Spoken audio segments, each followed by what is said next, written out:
This government, as promised, has maintained the closest surveillance of the Soviet military buildup on the island of Cuba.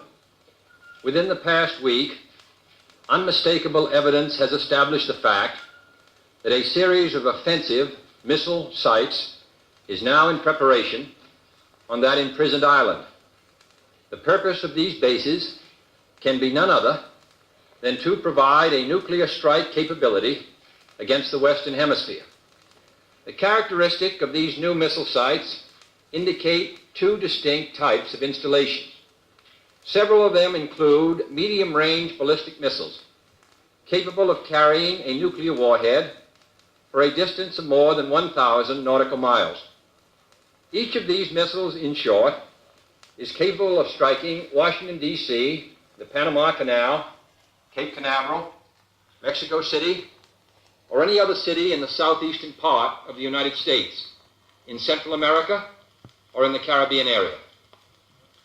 Additional sites not yet completed appear to be designed for intermediate range ballistic missiles, capable of traveling more than twice as far, and thus capable of striking most of the major cities in the Western Hemisphere, ranging as far north as Hudson's Bay, Canada, and as far south as Lima, Peru. In addition, jet bombers capable of carrying nuclear weapons are now being uncrated and assembled in Cuba, while the necessary air bases are being prepared.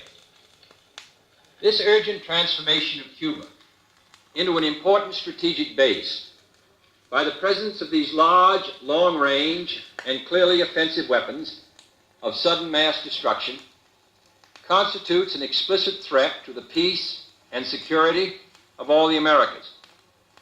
We no longer live in a world where only the actual firing of weapons represents a sufficient challenge to a nation's security to constitute maximum peril.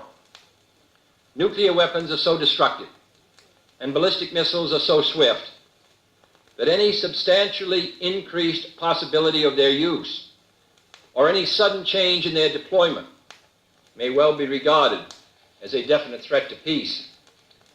For many years, both the Soviet Union and the United States, recognizing this fact, have deployed strategic nuclear weapons with great care, never upsetting the precarious status quo, which ensured that these weapons would not be used in the absence of some vital challenge. Our own strategic missiles have never been transferred to the territory of any other nation under a cloak of secrecy and deception, and our history, unlike that of the Soviets since the end of World War II, demonstrates that we have no desire to dominate or conquer any other nation or impose our system upon its people.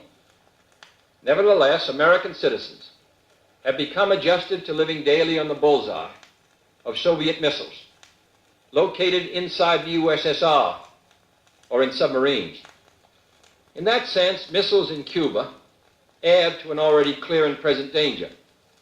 Although it should be noted, the nations of Latin America have never previously been subjected to a potential nuclear threat.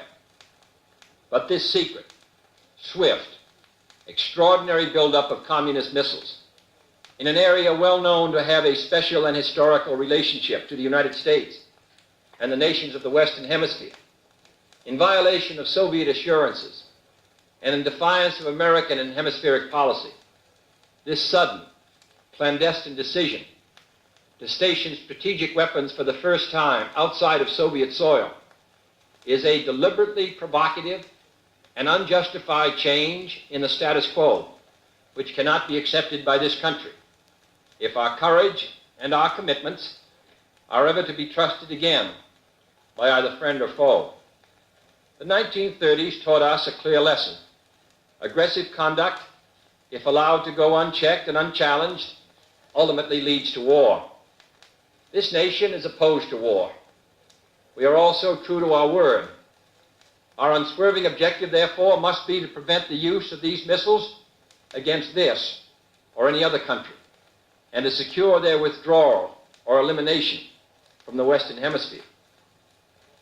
Our policy has been one of patience and restraint, as befits a peaceful and powerful nation which leads a worldwide alliance. We have been determined not to be diverted from our central concerns by mere irritants and fanatics. But now further action is required, and it is underway, and these actions may only be the beginning.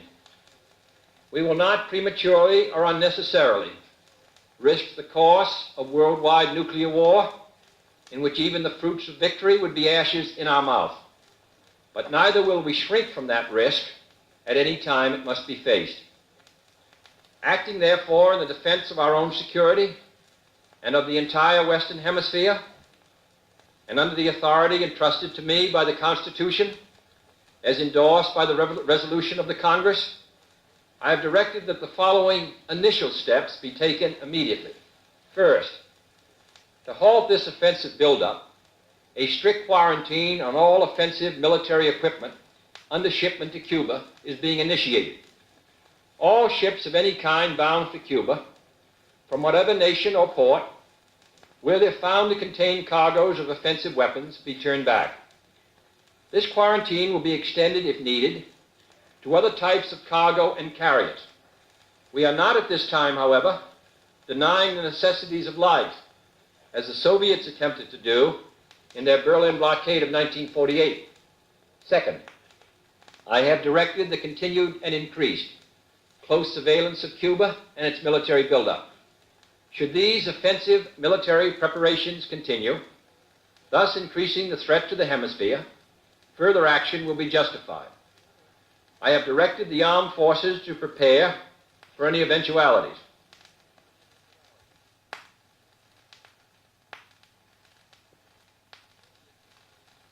The Soviet missile bases in Cuba are being dismantled, their missiles and related equipment are being crated, and the fixed installations at these sites are being destroyed.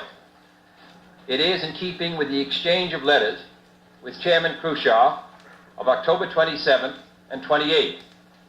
Progress is now being made towards the restoration of peace in the Caribbean, and it is our firm hope and purpose that this progress shall go forward.